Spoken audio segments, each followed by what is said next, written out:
Welcome to Motorcycle Memories, Stories from the Road, Episode 3, Overlanding Adventures. This episode brought to you by BMW Motorcycle Owners of America. Well, after some amazing adventure riding in Oklahoma, I followed Bill in his 1976 FJ40 to the Ozarks National Forest for something he called overlanding. We were heading to the Rendezvous in the Ozarks Rally. This was going to be my first overland-style rally. While Susan and Bill were setting up the Ritz-Carlton of a tent, I got a chance to sit down with a real overland professional, Bill's granddaughter. So are you doing your overland experience this weekend? No. Is this the overland roughing it? Oh yeah, we're definitely roughing. Do you do windows too, Bill? I don't need windows. Susan, what do we have for dinner? We have hamburger helper. That's perfect. That works. Well, after a delicious dinner, thank you, Susan, we all just hung out by the fire, telling stories and sharing memories. It certainly turned out to be a beautiful morning in the Ozarks for some overlanding adventures. Morning, Bill. Morning, Chad. How are you? I'm well. And you? I'm finer than frog's hair. All right, that's a first for me. Have you ever seen frog's hair? No. Well, that's how fine I am. Well, it was time to do some of this overlanding stuff. So, have you not been out in four-wheel drive trucks much? Not since I grew up. My dad had a four-wheel drive pickup truck down in Florida, and we used to go down there. But ever since then, not really. Well, I think you're going to really enjoy this. I mean, it's a lot like what we do on the motorcycles, only it's a whole lot slower. Yeah. A whole lot slower. I was pretty sure I was going to enjoy the day. I mean, what's not to like? Rolling through the Ozarks National Forest on an adventure? It's just like the adventures we did in Oklahoma on the GSAs, but a lot slower, just like Bill said. That slow, steady overlanding was about to get a whole lot rougher. There's a reason this trail is just a thin, single dashed line on the map. Yes, I would imagine so. I don't feel like I've done 100 sit-ups by the time we get done. I need it, so it's good. Yeah. Both got sore abs after this. Well, no matter how rough the terrain, we just kept rolling, or so I thought. I've got a sneaking suspicion this truck is not going to go through that, but if you want me to find out, I'll find out. Wait, you stay to the right a little bit, you got good traction. This would be the first and last time Bill took my advice on our overlanding adventure. Whoa! Typically, I was going to say, these are a lot deeper than they look. Beneath my wheels, kingdom come. Bill, did I only say that was a couple inches, that water? So I think the traction's pretty good over here. Oh, sorry about that. Bill had assessed that it would be better to pull the FJ from the rear because we really didn't know if that hole got any deeper. Okay, Susan, you got it in low range? Yes, we're in low range. We're all set. All right, just start taking up slack. Okay.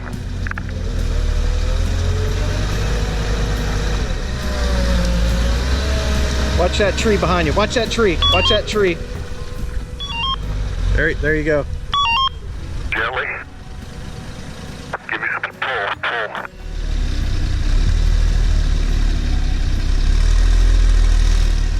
Hey, it wouldn't have been a real adventure if we hadn't gotten stuck, right? Good job, babe. Actually, I think if you go a little faster this time, Bill, you can get through it. Go ahead. Yeah, get it right out of it. Stay a little bit more loud. Stay a little more loud. Next time I'm going with my judgment, not yours. Well, you know, I've been doing this for about a day and a half, or actually half a day. You're starting to get good at it because, you see, as the film guy, you want the most action you can conjure up.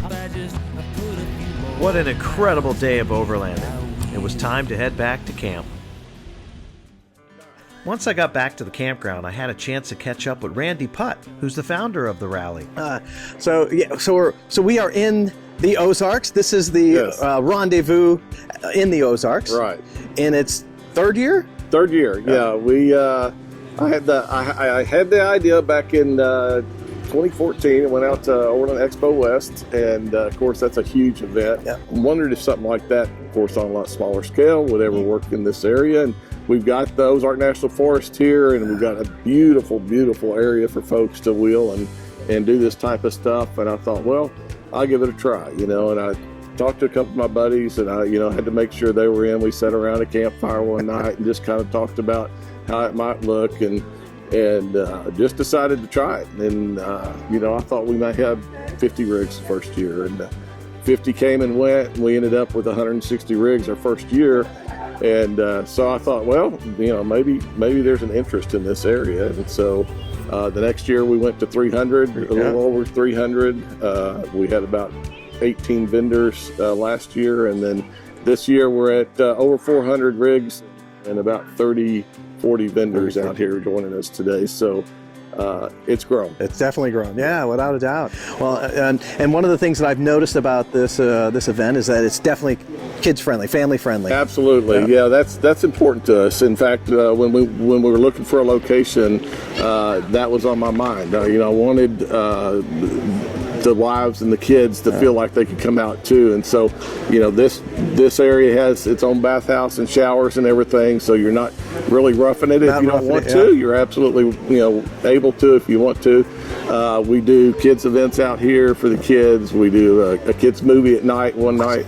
And so, and so it's important for us that, it's not a party scene. Yep. It's something that family can come out and enjoy together. Oh, well, it's just been a beautiful weekend. And the area, I finally went out for the first time out into the Ozarks, and went out, and what incredible trails, Yeah, absolutely beautiful. And this time of year is my favorite time of the year to get out there. The trees will be changing here in another couple of weeks, and it's just beautiful out there. Oh. Yeah. So this year, you're going to be shifting it a little bit next year, a little bit later. Yeah, we're trying to catch the peak color season next year, and it's usually right around the end of October, the first weekend in November.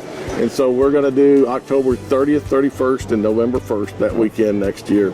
And of course, that's Halloween, and so we're going to try to do some stuff for the kids. Yeah. So we'll do probably some trunk or treat stuff, maybe pumpkin carving contest, something like that. Get the kids involved again, and just try to get folks out here over that period. Well, that'll be a great time to come. Now, how do we find out about it? We've got a website and a Facebook page. It's we're Natural State Overland, and so you can Google Natural State Overland, find our Facebook page and website. There'll be all kinds of information there for you. Great. Well, I'm hoping to make it next year, because this is just a great time. Appreciate the invitation. And hey, absolutely. I'm glad you came out, Ted. It's I been appreciate wonderful. you doing this. Thank you so much, Randy. Thank you. Well, Bill, we are in the Ozarks and the Ozarks National Forest. Yep. At Rendezvous in the Ozarks. That's exactly right. So this is in their third year, and this is all about overlanding. And that is your other passion besides motorcycling, overlanding. It's one of them. It's one of them. One of the big ones. I guess I'm a man of many passions. But yeah. So overlanding, what is it? How'd you get started? Overlanding. I first heard the term in around 2009 or 2010 when I first learned of Overland Expo, which was then in the Motto, Arizona, way down in the southern part of Arizona, dusty country. And but for me, it really started, I guess, in my late teens, early 20s, and we didn't know what to call it, so we called it jeeping, or we called it rock crawling. But we would look for the worst places that we could find to take these trucks, and often tore equipment up. Moab, Utah was one of our favorite places to go. Loved it. Colorado, went out there a time or two before we had children, and then continued to go, raised our boys out there, jeeping in the mountains, if you will. And then we figured out that it wasn't just about the hard stuff. It wasn't just about finding the most difficult terrain and finding the breaking points on your vehicle, but it was about not just the destination, but the journey, as we've heard so many times before. So overlanding to me is jeeping with a purpose. It's a destination in mind. Well, yesterday's destination took us into the mountains, Uh-huh. and we were out in the FJ40, Uh-huh. and boy, did we have some fun yesterday. I mean, that was some technical stuff. It was. Without a doubt. And so that was a first for me. That was another first for me. You know, I go back to the motorcycling that we do and the adventures and the GS world, but that was just some real technical passes or trails or whatever. And one of the things that when we were out there that I recognized was the way you were picking your line, just like the bike, you know, the way you look at it and pick your line. That was fun, and you and I had a little of this conversation then as we were walking back from Susan getting her vehicle extracted and through some trees. Then we're walking back up to the Land Cruiser and talking about, hey, Chad, look at this line as though you would look at it from the perspective of a rider on the motorcycle. Oh. And then you try and see yourself getting a GS up some of these rocky, nasty areas. But you do, sometimes you pick different lines, you know. Line selection is really, really important, especially with a little bit less capability like this vehicle has. And we're not only looking for where the tire placement might be, but we're considering what's underneath. Where do our differentials hang? You know, what is our low point? And how might that contact, or how might we get that around or over something that's in our way? Well, yeah, there's a lot going on in the mind about line selection. Oh, absolutely. You know, and so we can do the overlanding. You're able to take some bigger vehicles, so it seems to be a lot more comfortable when they're out and camping, and some of the rigs here are just really set up to make it that, you know, home away from home, really. We've all had the conversation with somebody who says, well, you all do that, but my definition of camping is the Ritz-Carlton or the Holiday Inn or whatever it might be. And you know, there's a little part of me that feels sorry for them because they don't know what they're missing. A little bit of what some might call discomfort translates to a tremendous amount of adventure and a tremendous amount of joy and just experience of being out here. I mean, it's coming on fall. The leaves are starting to fall. In the past 2 nights, you would hear them hitting the trees out here, or hitting the tops of the tent, coming off the trees. You can make it as comfortable as you want it to be. And it's not just money that you put into it to buy a thicker sleeping mat. It's how it works for you. Also, I found that the first night or two on the trail for me are never really comfortable. I mean, I've slept on the ground enough to realize that first night or two, I'm probably not going to like it no matter what, but I'll get tired enough, I'll sleep through the night after that. Plus, you just adapt. Your joints and your body gets used to it. And we fudged a little bit with the Oz tent and the cots and that sort of thing. So, you know, that's a little bit more kit than we carry on the motorcycle. But with all that, though, you had your granddaughters there this weekend. Tough little girls. Yeah. You know, there are a lot of joys for doing this, but one of the greatest ones for me is seeing my family come out and do these things with me. Oh. That's beginning to happen more and more. You know, growing up, my boys did that a lot with us. And then there was this large span of time where they were getting their own lives together, raising their own families. So now that they're starting to join us more, that just renews that. And I could see it through the eyes of them and of their children. Yeah. Well, it's great to get the kids out in an environment like this. Absolutely. You know? Absolutely. So, and this rally is very family oriented. It is. You know, they're going to continue to grow. That's what they had talked about, bringing more family. 50% per year in the 3 years they've been doing this is what they're seeing already. Well, there is a ton of riding to be done out here, and next year they're going to try to bring in some adventure bikes. Yeah. So we've talked about a little bit about maybe doing some you set up some training out here next year as well. I hope we do. Yep. You know, this is how it happens. It starts as someone's idea. It says, hey, we'd love to have you guys out here doing this, and then the next thing we know, we're out here and we've got anywhere from a couple of dozen to close to 200 folks taking the training out at Overland Expo West last year. So the seed is planted and it's watered and cultivated, and before we know it, we're out here training. Well, I will be here next year as well. You know, I'm not sure if it's going to be in an overland vehicle or on the motorcycle. You've got your overlanding vehicle over there. It's got 2 wheels. But I'm really excited to get back out and try some of those trails again with you, because that was just a great time out there. You know, something completely different. even though we do the adventure bike, it was still very different, to be out there. The communities are similar, Yeah. though. It's interesting because you mentioned that it's a family organization or family friendly affair when we're out here. And I think the organizers, Randy Putt and Todd Dudley and Brad Brazel, they're family people to begin with. And people tend to attract people who are like them around them. So they've expanded that times thousands to the people that they've met, that they've taken out on the trails. And we've been blessed to be some of those people to go out with them. We came out with them last spring. We kind of got a feel for the character of these men and the kind of thing that they want to run. And it's definitely the kind of place that I want my kids to be and my grandkids to be. So now, when we talk about getting involved and getting some new rider, you do the dart training and the riding for the motorcycle side. So if somebody wanted to do, an overland, an expo like this, how do they get involved? Besides getting a vehicle to do it, there's training. Who would they talk to? Where would they go?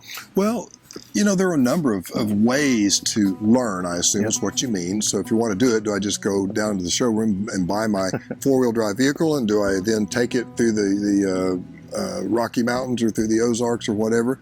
Maybe not. Maybe not. You could, but the on-the-job training, the penalty for failure is often very high, and the learning curve is very steep. So my first suggestion would be to go with a friend who is pretty well versed in doing it, that you feel like they've got a good reputation. You can trust them locally, you can probably trust them afar. And if they're coming home and their rig doesn't look like it's been rolled recently, then that might be a good start. So go with people who know what they're doing. Also, and certainly not by yourself, there are a number of organizations who are well proven, who already do overland training. Jonathan Hansen and his wife Roseanne started Overland Expo. He is one of the true masters of overlanding. He's written a number of articles. He's got a lot out there on how to do the particulars of overlanding. So someone who has that type of reputation is certainly a good one to follow. Bob Wallers has written at least 3 books that I know of on overlanding. He's out in California. Bob does overlanding events, training all over the United States as far as I know. So a very well respected and knowledgeable individual. Probably the pinnacle right now in the United States, to my knowledge, and I don't claim to know everything about it, but the ones that I see very frequently and who I've heard many good things about are 7P. 7P International, I believe it's international, but the 7P training, adventure training, overland training, I guess. They are out of the UK and also Scotland, so Scotland, Wales, and they're based now, their US version is based out of Colorado. And a few of them were here, but they really get into the details of training properly. They set it up safely. And like DART, they come in beneath where you are as skills, the skill level, and then they tend to lift you up. So you have successes and you feel good about the experience that you had, and you feel empowered to go out and then try this with a buddy, maybe on your own if that's the way you want to do it. But there's some good training organizations out there, and I do highly recommend training. Oh, yeah. Well, one of the things that I see that overlaps with our motorcycle riding is that spirit of adventure, getting out and having that challenge, because some of the trails were challenging, but it was just going out, almost getting lost for a reason, but I can see that transition for some of the motorcycle riders, adventure riders coming into doing something like this. It's been interesting to watch the transition in my wife. Yeah. She was a planner. Everything was, I know where we're going to be, I know where we're going to stay, I know how much it's going to cost, I probably paid for it in advance, and we just need to be there by this certain time. And some of our trips didn't quite go that way early on in the relationship. And we began to talk about the adventure is in what happens when you're seeking to accomplish the plan, but it doesn't always work out that way. Yeah. So be willing to accept and even embrace the adventure. So as they say, adventure is what happens when plans go awry. So we actually go out and put ourselves in situations where we might have to extract ourselves or call on someone to help us get out. Hopefully we can self-recover, but that's part of the experience. Yeah. Well, you've been doing it for so many years. It's just a great, my first experience here this year. So it was just wonderful to be out here with you and experience with you. and to get, of course, to have this vehicle to be out with, it was a lot of fun. And I'm just looking forward to next year. So I know that they're going to be doing it in October again, at the end of the year, at the end of the month in October. So the 4th annual Rendezvous in the Ozarks. That's right. So you can count me in for that. And I look forward to being here with you again next year. Well, I'm glad you're a convert. You ask the right questions, you get the right seat. That's right. And if you're a really nice guy, you'll get the left seat. Well, eventually. We'll see. I'll take some of that training. You call it. You're there. Bill, thanks so much for everything. It was a pleasure, Chad. Thank you. Thank you. I'd like to thank the MOA for their support of Motorcycle Memories. Be sure to check out Motorcycle Memories' Facebook page for an exclusive offer for MOA's Roadside Service Program. A special thank you goes out to Kevin Welch for allowing us to use his song Beneath My Wheels, which is available on iTunes and Amazon. And as always, thank you for watching Motorcycle Memories Stories from the Road. Please share these videos with your friends and family.